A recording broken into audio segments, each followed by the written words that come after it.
Daikaiju Network, where we have a very healthy obsession with kaiju. I'm your co-host, Kent, and with me is my other co-host, Jason. For the first time in 3 years, you're podcasting in the same space. It doesn't quite seem like 3 years, and then, you know, with all the graphics and everything here, I mean, probably don't need to really worry about it. I mean, it's just all basic. All that's just on my other computer at home, so it's just got everything set up on my laptop. So it's just kind of very, very basic for the time being. So yeah, we're right here over at Kent's. This is my first time here since 2019. Doesn't quite seem like it. But yeah, so today we're going to be kind of doing our usual sort of tradition here as far as discussing and going over the schedule for this year's GFEST, which is GFEST 27, which should have taken place a couple of years ago. Very likely, too, this will be our last one in quite a while because Jason doesn't intend on going to GFEST again for a while. I may or may not return, depending upon my son and just kind of whether or not I want to deal with hotel reservations and traffic and all that fun stuff. So this will be our last one for a while, just because at least both of us at the same time aren't going to be going to the convention for a little while. And so for me, we got a second screen here with the schedule. I have not seen the schedule. So this will be my first time in the years that we've been doing this where I have no clue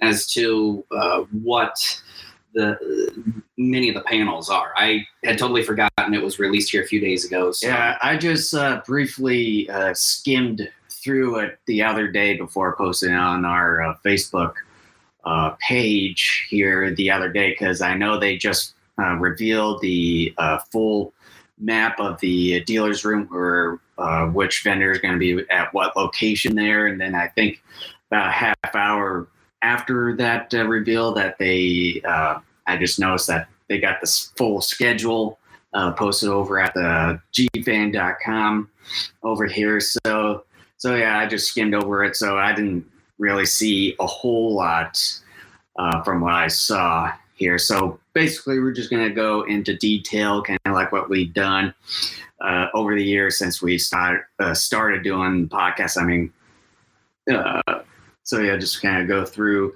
each day and then just kind of discuss each one, description, so on and so forth, and then just kind of discuss as far as maybe some of our interests that we're thinking about going there. I mean, obviously, we don't really need to talk about the whole dealer's room thing because that's what everybody's going to be doing. I think most people there, are on that anyway.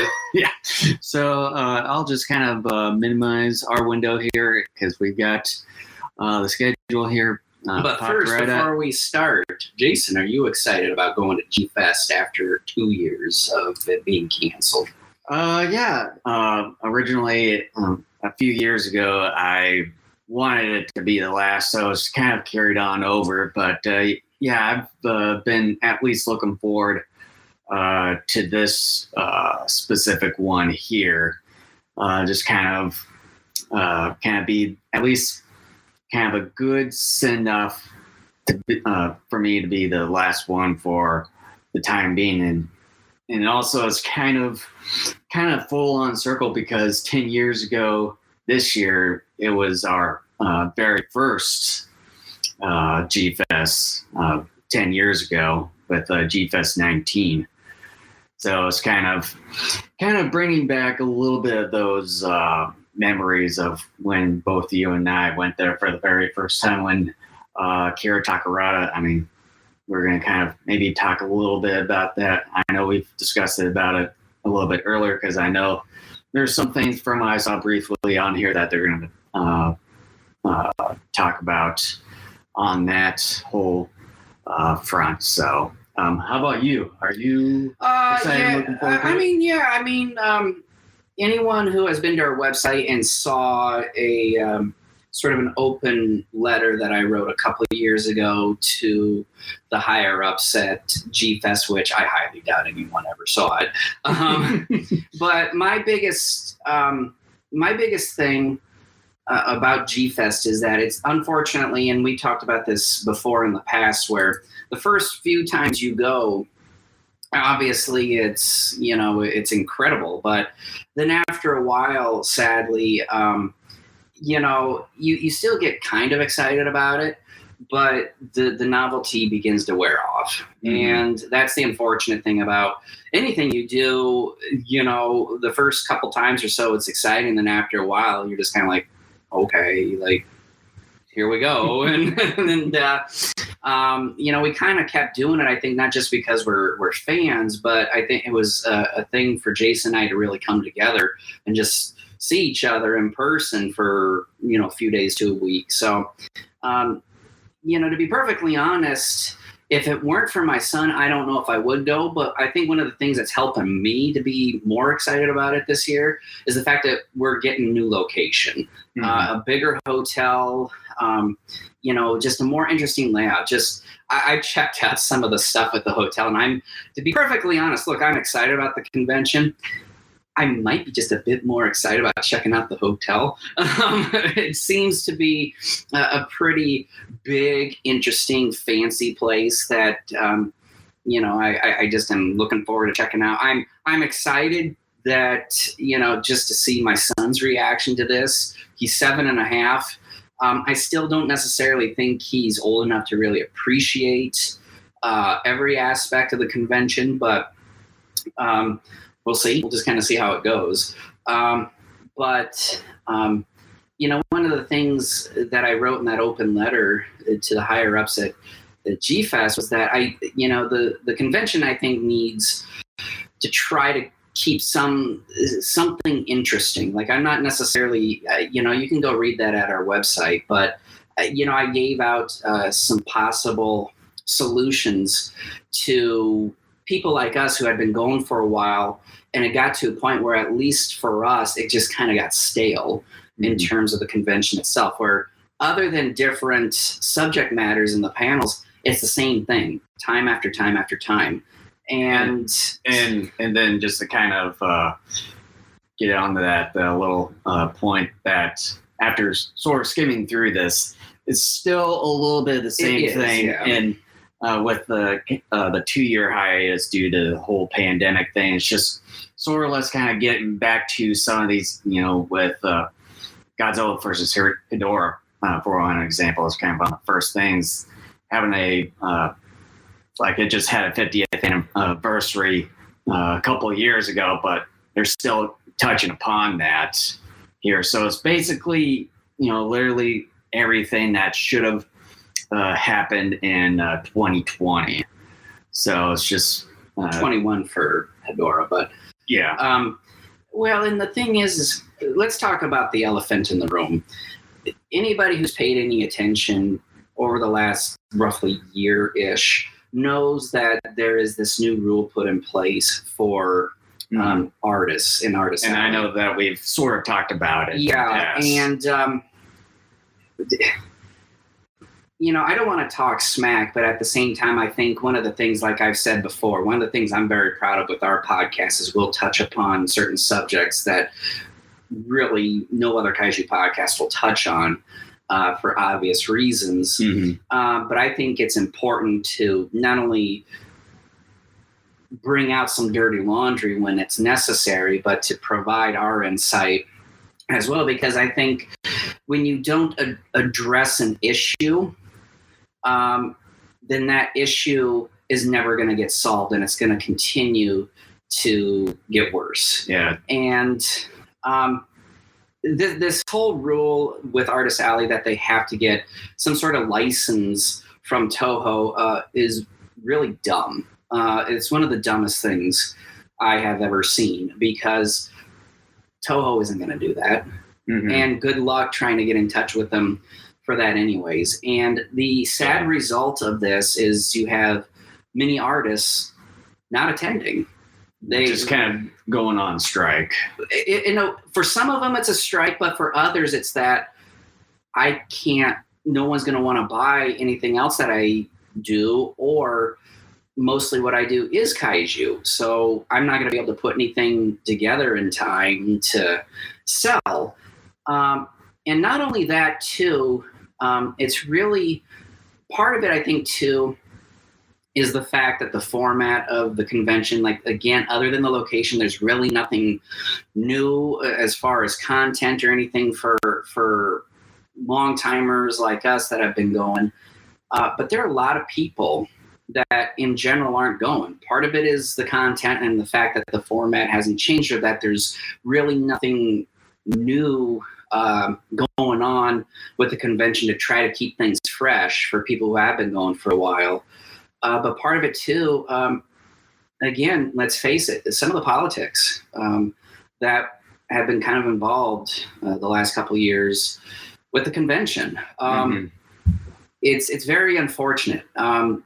I've seen some of those Twitter posts, and it wasn't good. I think some of the decision making and the thought processes behind certain things were awful. I don't think it was putting the health, safety, and wellness of fans in one case in the forefront. I can understand them, the fact that they had booked it and they had put down like a deposit or whatever, but you could get that deposit back because we've been going through a pandemic and all that. These places aren't just going to take your money. If they are, then they're really shitty. Don't do business with them again. But there were just some bad decision making, and certain things also led, sadly, to Robert Scott Field not coming back. There was some awful bad blood there. Before my one laptop crapped the bed here like 2 months ago, I had the entire transcript of Robert Scott Field and a particular individual that, they aired dirty laundry out there in the open. I mean, you could go out there and find this. I mean, this is not a super secret. I mean, it's out there in the open. And sadly, I didn't back up that transcript, but it was bad. And, I'm just going to say this, and I know for some people, this is going to be already, it probably is a hot button issue, just even for us to talk about some of this stuff. We're kind of pussyfooting around some of this a bit because I don't want that to be the focus here. But I do think it's very important now that with so many people not attending, things I think do need to change. And, I don't know how that goes about. I know that there are other kaiju conventions that are popping up almost every year. There's one in Indiana happening in September. Yeah, I forget the one name, but I know they're sort of doing a special edition geared towards kaiju and everything. And I know that they were going to originally have Kira Takarada up here, but obviously all of you unfortunately know. Yeah.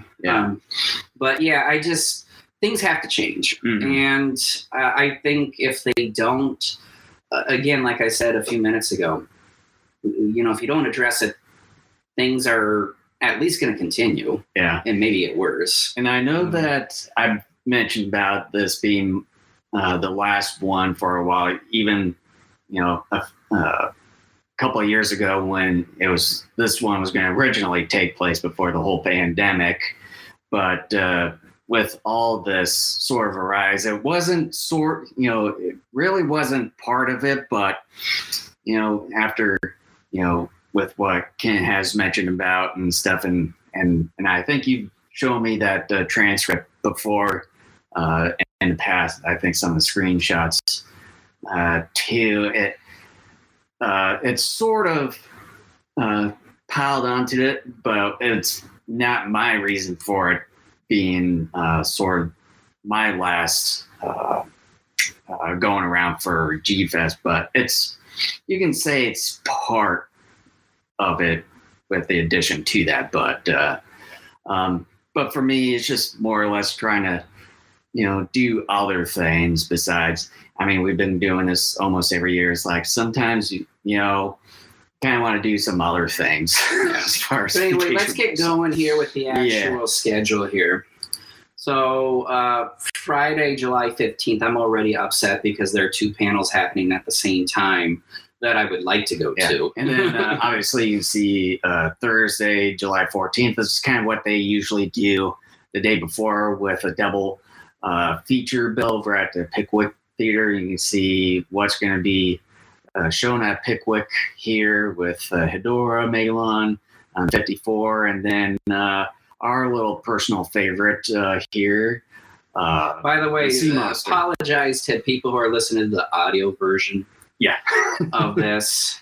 You can follow along with us. Just go to the GFan website and pull up the calendar. Yeah, just go under the GFEST navigation. There should be a pop-up and then a schedule button there. So, yeah. Anyways, on with Friday here. As usual, there's always a orientation of the GFEST being the very first thing. Here, just about questions and answer session with the organizers that help attendees to get most out of their weekend, and with the being a bigger convention this time around with a new location, although it's just a block or 2 from Crown Plaza where we've been at for the majority of the time when we've been going there. And then so on and so forth. I think we maybe have been to that one once or twice. We checked it out one time 3 or 4 years ago just to get an idea, just in case like maybe we were missing out on something somewhere. But yeah, we didn't stay for the whole thing. But, we never went to this thing when we first attended 10 years ago. Anyone who is new, I mean, it's up to you. But we did just fine. Yeah. I mean, really all you're doing is you're looking at the schedule and figuring out what panels you want to go to. Like I was saying here, sometimes there's a conflict of interest if there are a couple going on at the same time that you want to attend. But otherwise, it's just a matter of, more than anything else, I would recommend for people, and of course this is going to be the first time for everybody because this is a brand new location, get to know the floor plan first. So that way you know where you need to go. And then after that, again, just look at the schedule, figure out what panels. I mean, that's about it. Yeah. So basically, the official convention program, which hopefully you should be able to get right away when you pay. If you haven't made a reservation up front, getting advance tickets for a specific day or for the entire weekend, you should be able to get a program for free. That's basically going to be your best friend overall as far as the schedule. And then there's going to be the map of the dealer's room in there, as well as some of, probably the GFEST channel that they should probably, if they continue that, I would assume they would have over here. And we do have one maybe little comment over here, and this is by Martin Oltz. The orientation session is really for convention newbies. A lot of attendees don't really need to go to other conventions. So yeah, that's thank you for that, Martin. But it's kind of it's the thing for anyone that's new to the convention. I know we've kind of dealt within that for a little bit. I think maybe a couple, maybe 2-3 years into our thing. So we just thought we'd check it out for a little bit. But so the first 3 panels that we have here after the GFEST orientation, which I'm probably guessing is your sort of conflict of interest. Well, here. No, the Geigan one's an hour after those first 2, so I'm not going to have a problem with that. But okay. So yeah, basically the first 3 panels here is just mainly just celebrating, just diving into the specific movies here on their special anniversaries, just kind of going through, talking about the movie and maybe some tidbits behind the scenes, I think. What me personally, in terms of panels, the anniversary panels are my favorite because being a history major, like Jason was saying, depending upon who's presenting, usually there is a little bit of history in terms of the conception of the film, how it was made, etc., and then sort of its impact at the time of its release and then its legacy as well. And so for me, I enjoy the celebration panels. I just think they're a lot of fun. I think that's where you really get a lot of information about said films. I think anyone who is going to the convention for the first time this year, you definitely need to check out some of these anniversary panels. I in my opinion, I think they're really fun. Yeah. And then so onward to the next one, sort of around the same time with the Gigan anniversary panel. This is sort of, this one here sort of hits home to both of us because, from like a long time ago, we sort of did something with we were big fans of wrestling back in the day, around the early 2000s, late 90s. And we sort of combined it with Monsters. We did sort of an online monster wrestling federation. So this is kind of hitting home with both of us. If you guys Tokusatsu out there remember years ago, Monster Championship Wrestling. That was us. Yeah. So with that, this one here is about kaiju movies are often, glibly? If that's how you pronounce it. Are often glibly derided. Yeah, derided as rubber monster wrestling flicks, but personal wrestling and Japanese special effects features actually do have a complex interwoven history. This panel covers how the two mediums have influenced one another, as well as characters and performers that have crossed over between the two, with Chris Eaton and Kevin Derendorf. This one, why the legendary films are important, I think is important to Tim. If any of you watched either live or since we put it up last year, our Daikaiju Fest, we not only discussed Godzilla vs. Kong, but we talked about the legendary era of kaiju films as well. And I think we both said that, look, they aren't perfect. Really, no film is, unless it's Rocky IV. But that's for another thing. But they aren't perfect. I still, even though I've seen the movie 25 or so times, Godzilla vs. Kong is a film that I find to be entertaining, but I still have issues with it. To try to put it in a nutshell, as far as what I think of the movie, fun, but not the Godzilla vs. Kong movie I would have written and produced. But I still think the legendary films provide a greater access to a wider general audience because, look, let's face it, the Toho films, if they were released here in the States, kind of like Shin Godzilla was here nearly 6 years ago, instead of a one-night event, let's say you had the film out for a week, you would get people out there in the theater, but it's not going to be, like even a moderately successful Hollywood film, in that you're going to attract decent-sized crowds, or even fill a theater up like half full every time. Because unfortunately, there's still the stigma around Japanese cinema with the American public at large. And I think that's gradually changing. I think as generations starting with either Gen X or ours, as we're kind of taking over the world now, and the boomers, I don't know how else to put this, are on their way out. Sorry. I don't know how else to explain it. our generations, the younger generations, were more exposed to this stuff. We had cable. Cable brought along all sorts of different channels where there were movies and TV shows where we as kids grew up watching this stuff.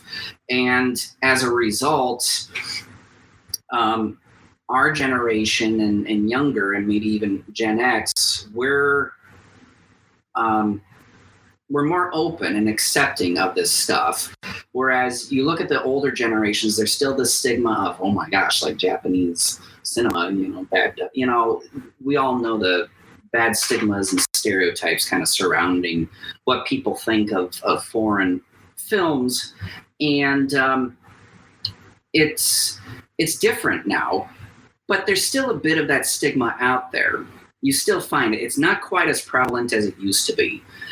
But the legendary films bring in those types of audiences because you are getting Hollywood involved. You are getting the bigger budgets. You are getting maybe some familiar actors in these films. And I think in a way that is... I think in a way you probably can win some new fans over with that. Some may like the legendary films, but still may not care for the Toho stuff. But I still think the legendary films play a huge role in creating access, not just for creating a new generation of fans, those who are young as these films are being released, but for people who have been around for a while and are aware of such films, but maybe saw only a few or avoided them for a while, what have you. So I think that panel, why the legendary films are important, is an important panel to attend. And so right around the same time as the legendary panel there, we got the Planet of the Kaiju Haiku, a brief presentation and workshop on GFEST, GFAN, and Godzilla-themed short poetry. And I think this was something that we saw many years ago. I think at our first or probably the second, where they sort of did, well, it's more or less fan-created stories, but I think this is sort of a bit similar to that sort of panel from many years ago. And is obviously with the description, and it reads, this panel is a short poetry writing workshop led by international kaiju haiku poet Juan M. Perez and poet writer Malia A. Perez. Attendees will be briefed on the haiku form of poetry and will be able to write their own kaiju haiku. Boy, I can't. Through puberty. I can't pronounce things. For a possible future GFAN article, writing materials will be provided at this fun-filled workshop.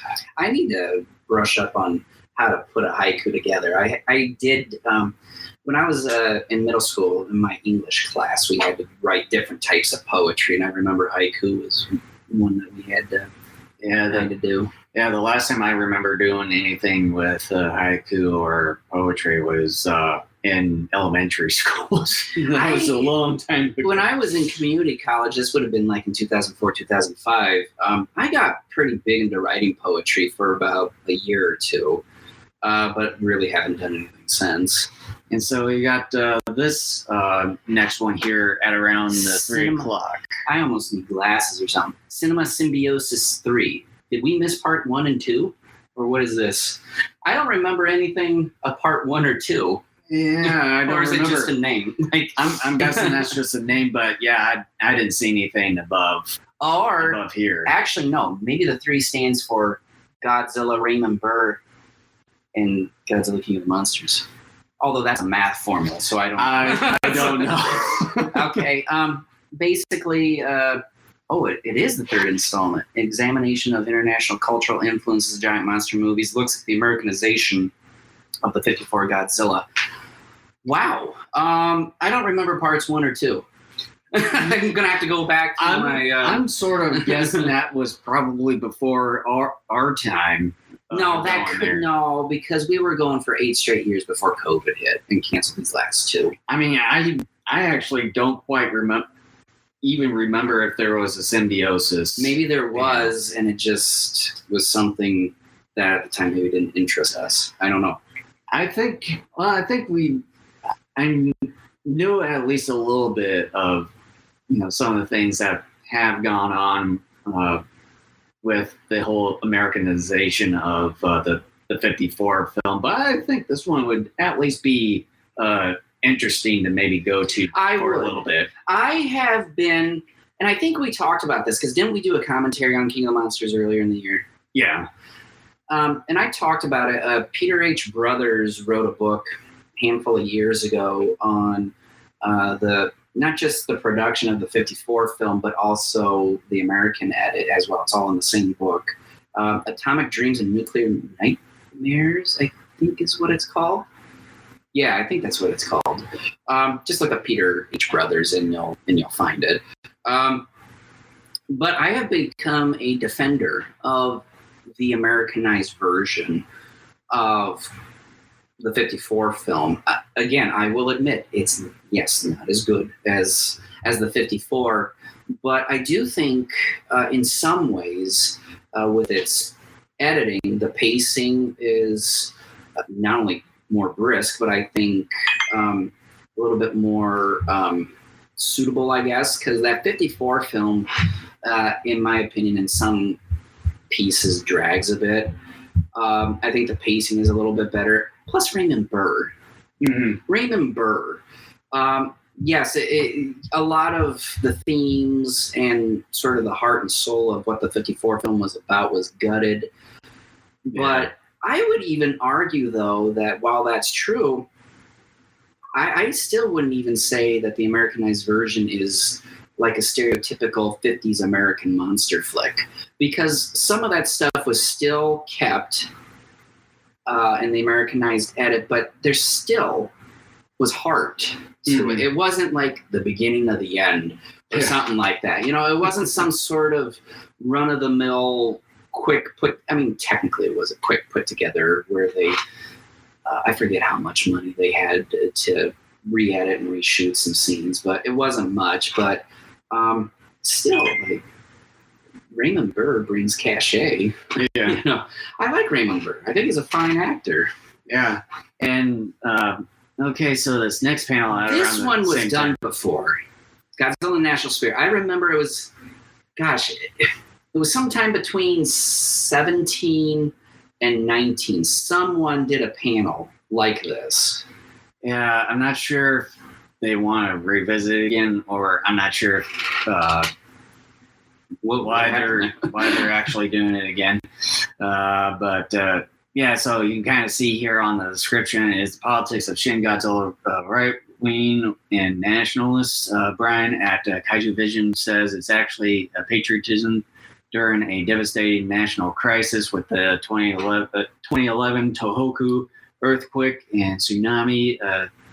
Was it through comparative study he presents what the film's domestic Japanese audience saw. I'm remembering now. Steve Reifel and Ed Gajuszewski did a panel like this, because I remember Ed was talking about when the film came out and he was in Japan. He was asking like one of his friends who had seen it the night before, and he asked him something to the effect of, I wish I could remember what he asked his friend exactly, but it was something to the effect of, what did you think of the Godzilla scenes or something like that? And his friend responded to the degree of, like, Godzilla was in it? Like, because, yeah, the Japan, his friend, I'm sure, was kind of like pulling his leg a little bit because Godzilla is very prominent in the movie, obviously.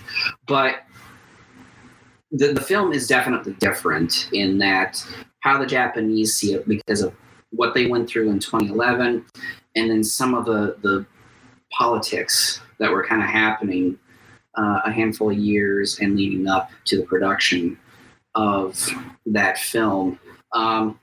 I have personal opinions on it. Anyone who's been who's seen our episodes over the years, don't we all?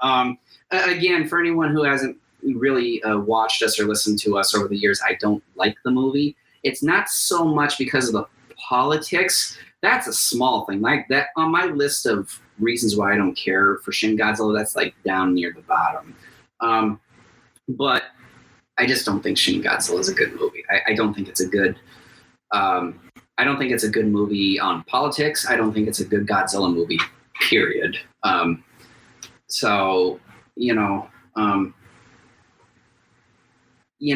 I think it is an interesting thing for Westerners to get into the mindset. No offense to Brian here, who's presenting this panel, but I would rather have a Japanese individual present this.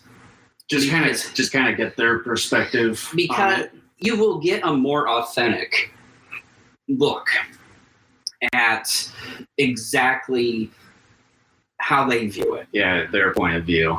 So after that, at 4, the Jeopardy 2022 Kid Championship, self-explanatory. Yep. Another anniversary panel here. Space Amoeba. Yeah, Space Amoeba, which we just talked about here, I think earlier in the year, I believe, or late last year. I don't know if it was a commentary or a regular discussion. I thought we talked about that like years ago. Not that I know of. Because I'm almost positive. Because when I looked on the list, it was pretty recent. But so obviously another special anniversary panel there for Space Amoeba. So it's self-explanatory there, as well as the rest there for Friday with opening ceremonies, radioactive karaoke, and the viewing of Godzilla vs. Kong over at the Pickwick Theater. And we move on to day numero dos on Saturday, July 6th.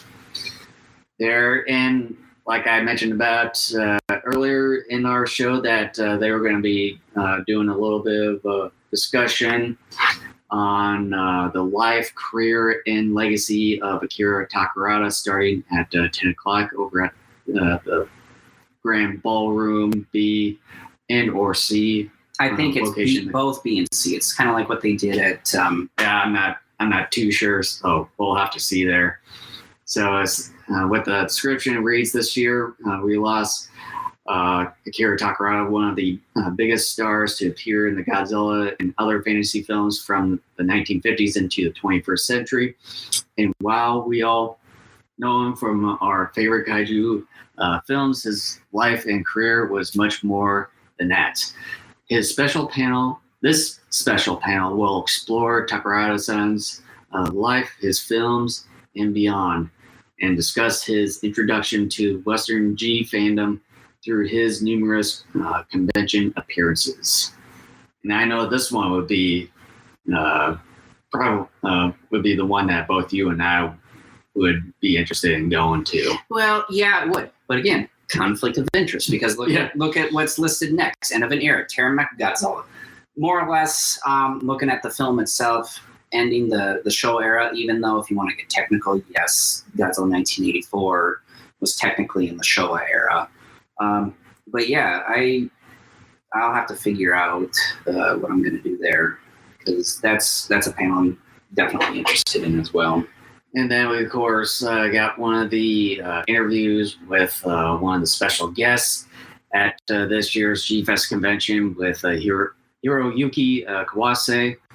And then we got another panel here, the Warring 20s, starting at 11 a.m. So in Ballroom A. So just because of COVID, the panel is basically about just covering movies and shows that have been released over the last couple of years, and just a discussion on that media. Yep. And then after that, we got another special guest interview, this time with Tomoko Ai.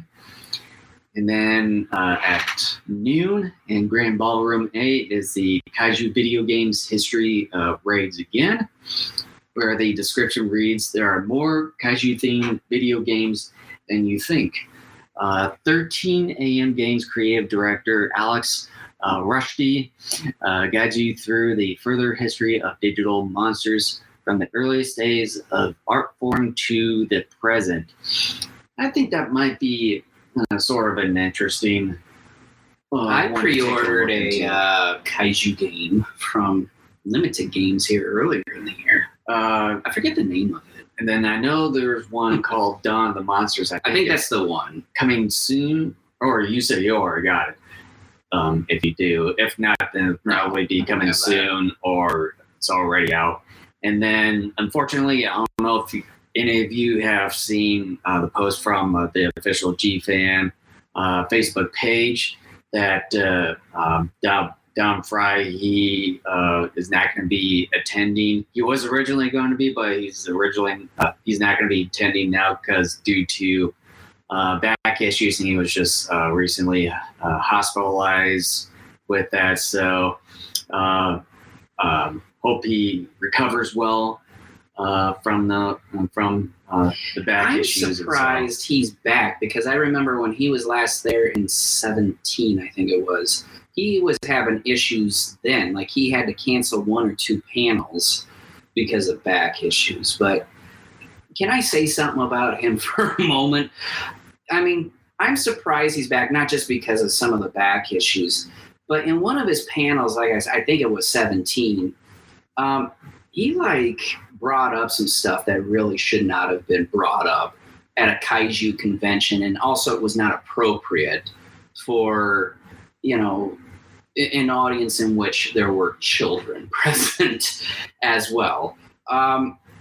Because there were a lot of people, who had issues with it. It's like, okay, dude, you're entitled to your political opinion, but first of all, keep that out of a convention that doesn't involve, the talking of like American politics and what have you.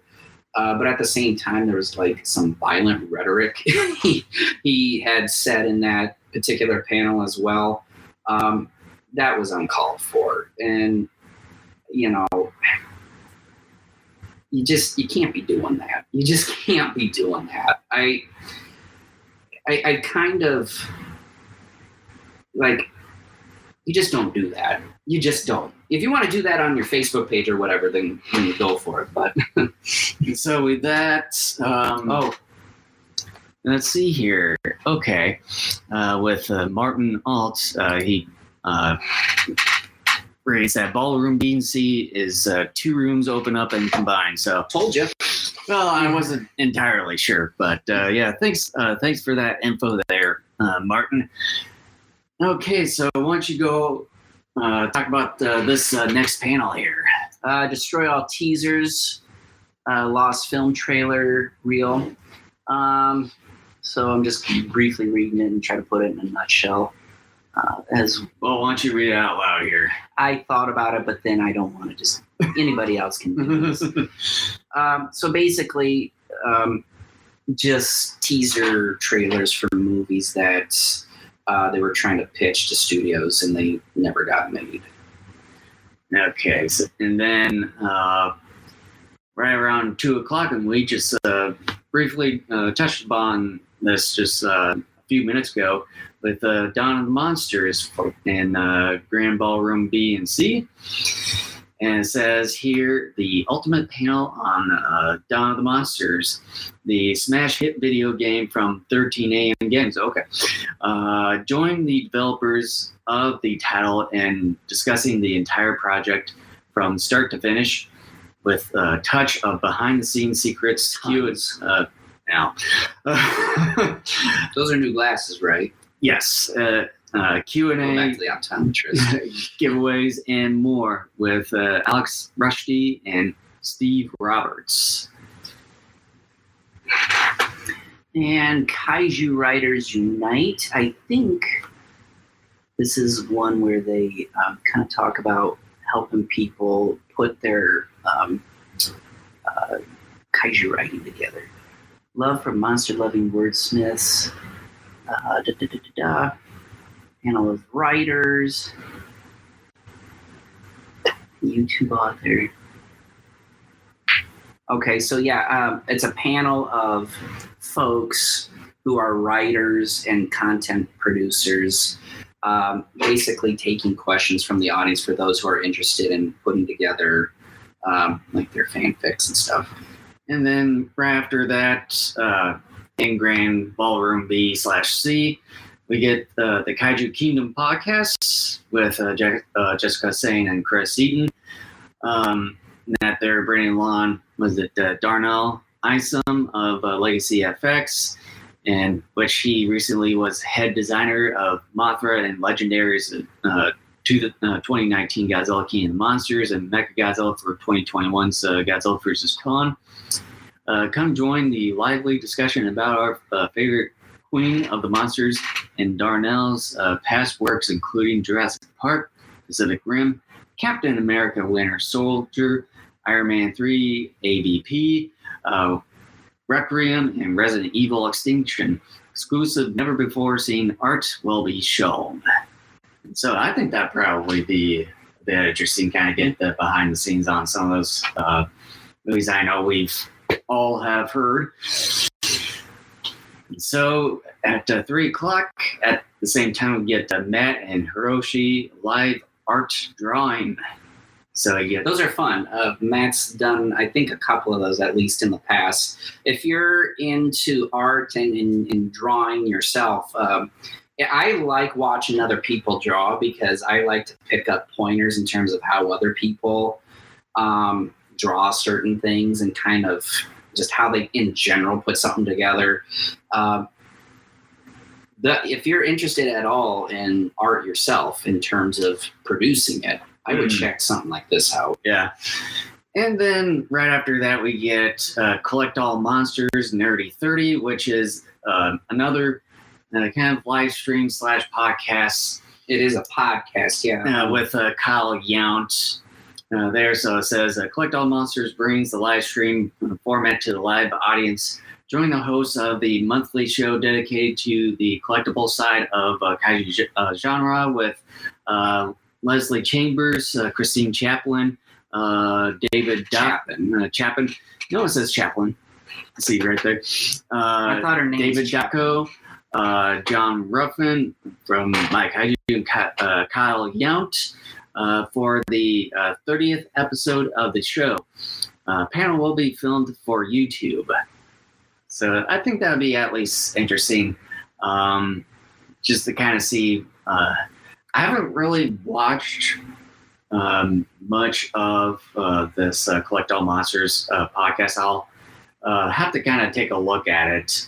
If you're big, obviously, if you're big into collecting kaiju, that's the thing to watch. I don't really collect anymore. I know you talk about your Bandai collection and how much you sort of regret over the years. I was engaged and gonna get married soon, and I needed not just space but money. So, so behind the kaiju curtain, this is going to be a live stream with Norman England. He's the author of the same of the book by the same title. I got the book. I started reading it, either late last year, early this year. I didn't finish it yet, but it's his experience on a handful of kaiju sets. Like, thinking off the top of my head, like a couple of them were Gamera 3. There was also GMK. I would list some other films, but I'm not 100% sure if he actually does cover them. I don't have the book in front of me here to verify that. But it is an interesting book so far because it's sort of not just a fan's experience in terms of meeting up with directors and being on the sets of these films and kind of seeing how they're put together. It's, in a way, too, sort of a Westerner's viewpoint in terms of how Japanese cinema, and obviously more specific, the Kaiju Eiga, is put together. It's pretty interesting. Mm-hmm. And then about a couple hours, 2.5 hours after that, there'll be doing the Jeopardy 2022 Adult Qualifier and Championship. I tried that a few years ago. I think it was the last one that we went to. No, it was in 18, I think. Are you sure? I thought it was 2019. It wasn't the last one. No, but yeah, I think.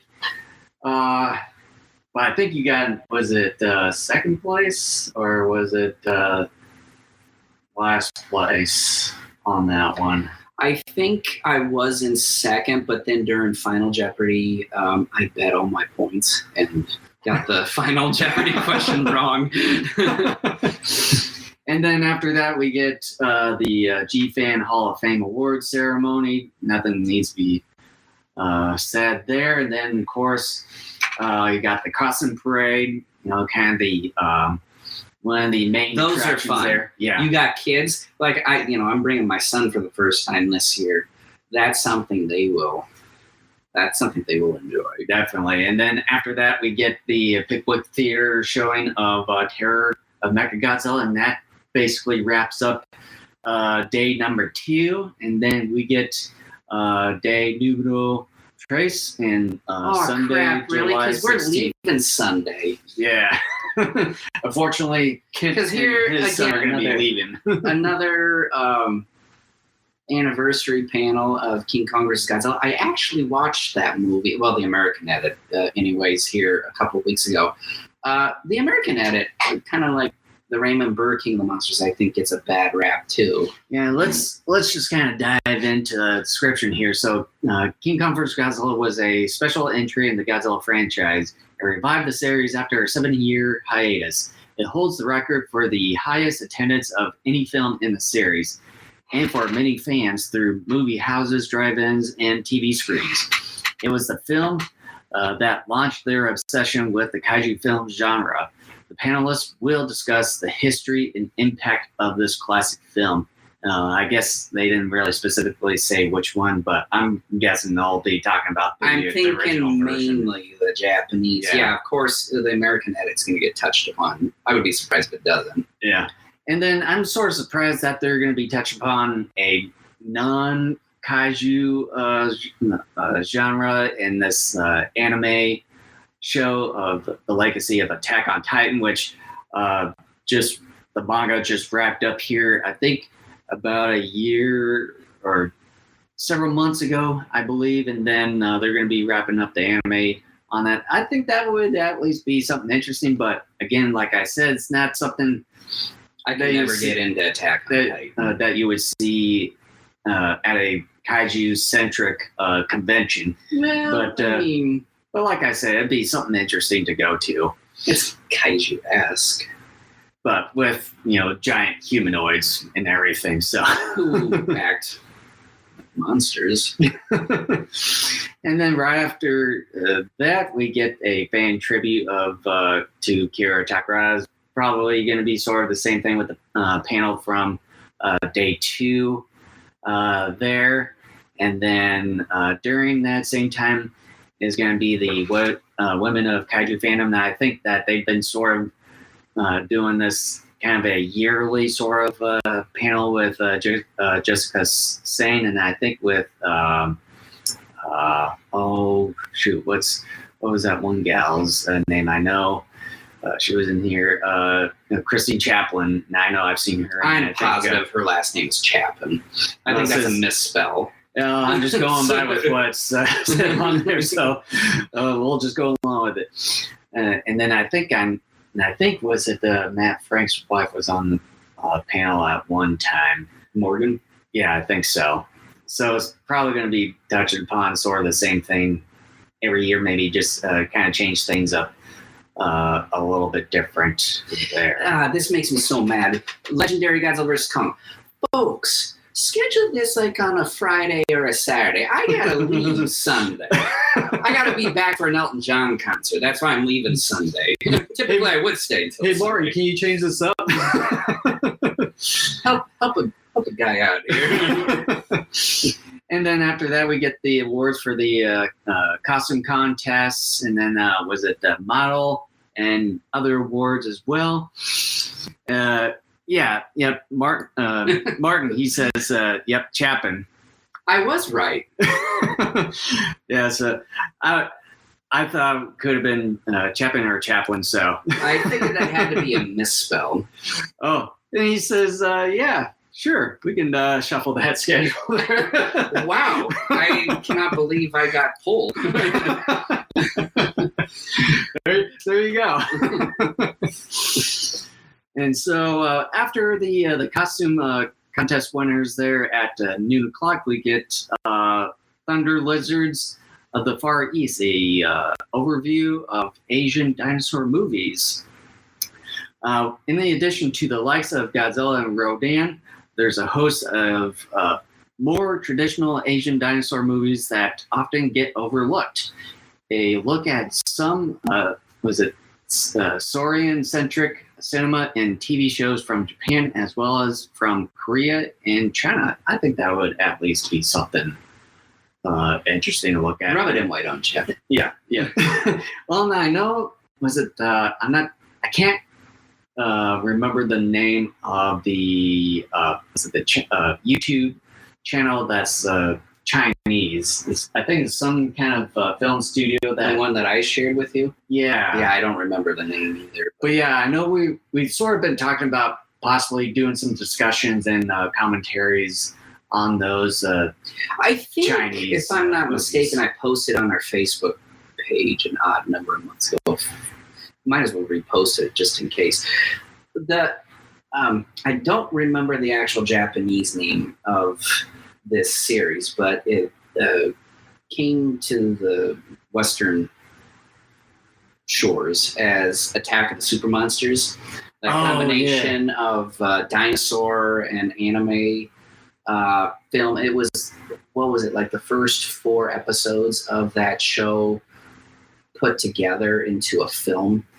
It's a pretty funny film. It's got the T-Rex from Last Dinosaur in it. And I bet you anything that they'll touch upon, was it God of the Monsters or something? War of the God Monsters. Yeah. Oh man, that's a painful watch. And then at 1 o'clock here at Grand Ballroom A's Titans and Elder Things, comparing themes and style in Kaiju Iga and the Cthulhu mythos. A few years after the H.P. Lovecraft's death in 1937, World War II forever changed the landscape of Japanese culture and eventually inspired the creation of Godzilla. While one can find ideas of cosmic horror in many kaiju stories and the occasional giant monster in Lovecraft's Cthulhu mythos, the 2 games approach similar subject matter from different perspectives. In this panel, an author of kaiju novels and Go back to your optometrist. Lovecraftian filmmaker explore the overlap between the 2 worlds. I'll probably maybe take a peek. Even if I'm not into, I can't attend. There too. So. Well, maybe I can do a live stream on my phone for you. Or just record it and like send me the thing through email. Especially this next one, the 50th anniversary celebration of Godzilla vs. Megalon, an underappreciated film, if you ask me. Especially when they, oh shoot, what's the production studio that released that? I should know this. They brought out the actual full-length film, unedited and widescreen and all that back in 2012. Oh, come on. Anyways, I have a newfound appreciation for. I've always enjoyed it. I mean, that was the second Godzilla film we ever saw, and I got a greater appreciation for it when I saw it unedited and widescreen with a cleaner picture. Yeah, I think it's a better film than people give it credit for. And then right at the same time here, we get Untying Godzilla's Gordian Knot, King Godzilla versus King Ghidorah, be fixed. And I think this is sort of something that both you and I have talked about in past a lot of episodes. people, anybody who has seen the film multiple times have discussed it. It's not just us. And so it says, Godzilla vs. King Ghidorah is one of the most popular entries in the Heisei Godzilla series, but it also has one of the most confusing and convoluted scripts in the franchise. Why did the feature-ins stop in 92 to pick up the main cast? How did everyone remember Godzilla when he was supposedly erased from history? Why did Emmy decide to turn on her comrades? Such are just a few of the questions fans have asked. Writer-podcaster Nathan Marchand, Monster Island Film Vault, Henshin Min, and The Power Trip, and author Daniel DeMana of the Godzilla Novelization Project tried to answer in this script doctor session. That could be a discussion where you could, I think, really get the crowd involved. I think that could be a rowdy panel there. And I know that we had, like in the past episode when we discussed this film in itself, and we had maybe a half-hour discussion as far as the relationship between the main character, the main protagonist, and Abby. Here, with them being related and all that stuff. There are just some things you just want to touch upon and don't dive any further. But again, it's one of those elephant in the room type of situations. Yeah, and I certainly hope, I would definitely go to this one, and I would hope that someone brings up that sort of situation. If they don't, then you're there. You're there to bring it up. I'll have to go back on that episode and just kind of get a refresher on that whole discussion. So if no one does, I'll try to bring that up. I just have to say for a split moment, like, first and foremost, why is that an important plot point? And second of all, why is it brought up right as the movie is about to end? Yeah. That's something I could never figure out. And then right after that, you get Godzilla Across America. Is he a member of the All 50 States Club? Which sounds a bit unique. So as far as the description goes, it reads, since Godzilla raided New York City in a 1963 board game by Ideal Toy Corporation, he's attacked the United States many times, but how thorough has he been? Wikizilla bureaucrat Michael Clary will examine Godzilla films, shows, comics, video games, books, and more to see which states the King of the Monsters is most fond of visiting, and if he's stopped all 50. And I know the answer to that, he has not. You know for sure. Do you remember back in the late 90s when the 98 film came out, there was that young adult series written by Mark Saraceni. Well, and then even there was Scott Simonson, I think is his last name. A lot of those books, yeah. A lot of those took place in the States. Some obviously went international as well with their plots, but there always was sort of a U.S. component to most of those novels. But I think he hasn't gone through all the 50 states. But so with that, at the same time here we get there's a figure of that obscure kaiju collectibles. Even a die-hard figure collector can only buy so many Shodai Goji figures before starting to crave something a little more unusual, which is sort of like me in a way. This panel covers some of the more unique offbeat merchandise of obscure kaiju characters from movies, comics, games, and even concept art. You could argue the entire Ultraman library of kaiju. Yeah, and I know I've seen pretty obscure figures over the years, and I know, and I've talked to Kent about this over the years when we've been going to GFEST here, that I think it kind of gets to that point where I want to try to get something that's a bit more unique and sort of stands out, and that's sort of what this whole panel is about, and I think that's sort of probably something that I would be interested in taking a look at there. And then right after that, we get was it Tokusatsu, Kaiju and Tokusatsu YouTubers podcast roundtable. And it reads here, the Kaiju and Tokusatsu YouTube and podcasting communities have exploded over the last few years with shows ranging from collectibles to academic film appreciation to audio dramas. Several of the creators come together to discuss the art and craft of content creation.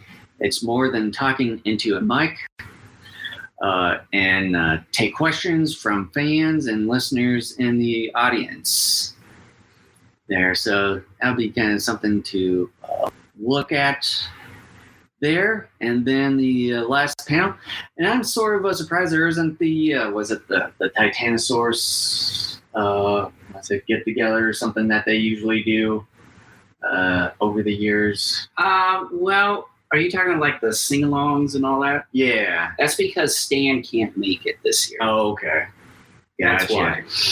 And so with this one here being the final one, it's the GMK, a look back on the controversial 2001 film. And I know you've discussed about this film in the past shows that we've done. It says, GMK is an unusual entry into the Godzilla series. Kevin Horn explores how the film has been and remains a conversation starter between fans. Not only a celebration of the film's origin to theatrical release, but a look back at the kaiju themselves. There will be a surprise video during the presentation. This is one I want you to take for me as well. By the way, for those of you who have never attended a convention or have, but maybe didn't get in on one of Kevin Horn's panels, he is really good. This guy is a walking encyclopedia. I mean, this guy, he can fill more than an hour's worth of content on whatever it is he's discussing. His panels are always very fun and informative, so definitely check it out. I find it interesting, though, that he is saying that it's a controversial film. My understanding, at least here in the West, I don't know about my understanding is that in Japan it's very popular. But I always thought here in the West, too, more fans loved the movie than didn't. I'm, again, in the minority of I don't care much for GMK. I think it was a good attempt at doing something different. I just don't think the execution was really all that great. But that's interesting why you would think it's controversial, because I think more people love it than not. Well, I think he's maybe sort of... Unless you're talking about the politics, maybe. Like some of the politics, and because that one deals a little bit with World War II a bit. Yeah, because with the ghosts, like the ghosts of the soldiers and stuff embodying into Godzilla. Yeah, sort of thing. So overall, what do you think of the panels for this year's GFEST? I mean, I think they're really good, and I think again, you got a lot of anniversary panels. A handful of those are holdovers from the last couple of years because there was no convention. So for someone like me who enjoys those types of panels, it's a real treat.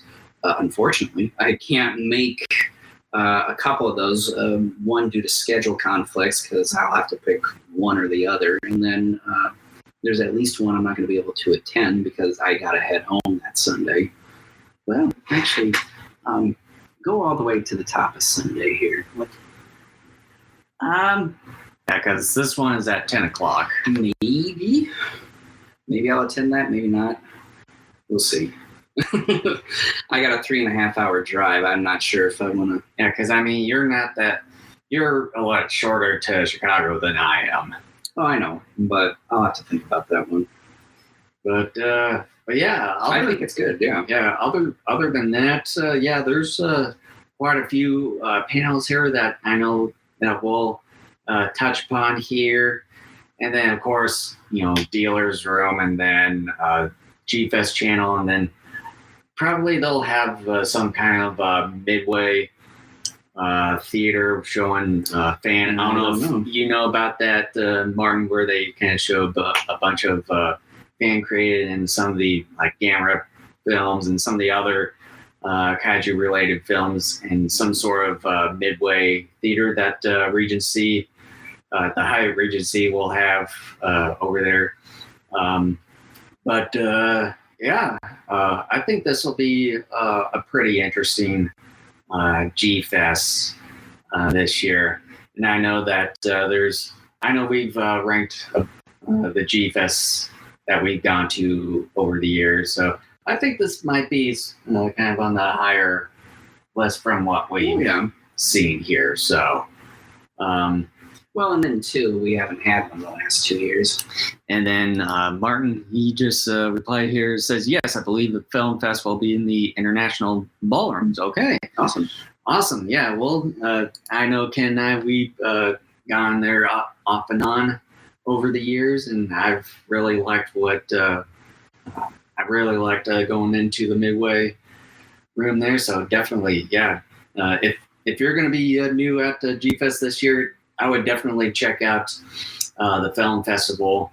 There, they'll show fan-made movies as well as other kaiju movies that have been made by from Toei to Dai.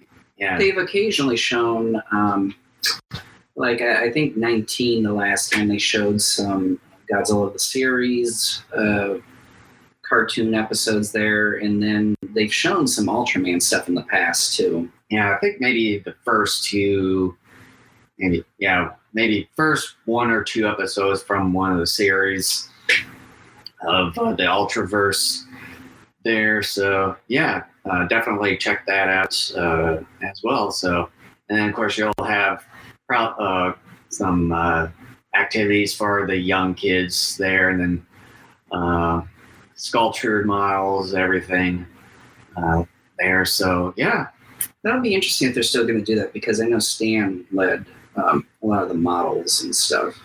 Yeah. So, all right.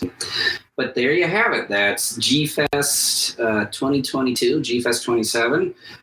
Thank you so much, Martin, and everyone else who has joined us on this live stream.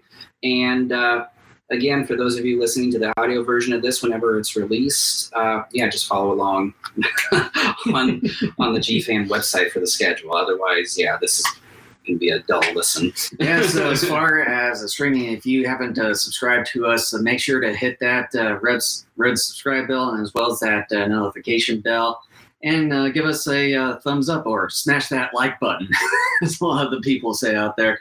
And you can also find us on Facebook, here on YouTube, Twitch, and Twitter, and everything. And as far as our audio versions of the podcast, you can find us on Apple Podcasts, Google Podcasts, Spotify, iHeartRadio, and as well as TuneIn there as well.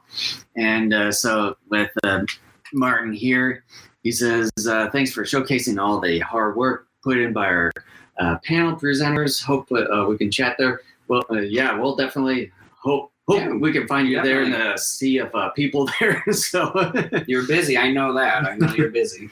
So thanks for giving us some of the tips there and everything, Martin. And thanks for watching, everyone. And I'm probably guessing we'll be doing our usual it's a few week break just to kind of digest everything from GFEST and then kind of give our review. Have like a closing thoughts sort of thing. Yeah, definitely. So with that, thanks for watching, and we'll see you guys next time. Maybe even at GFEST. Definitely.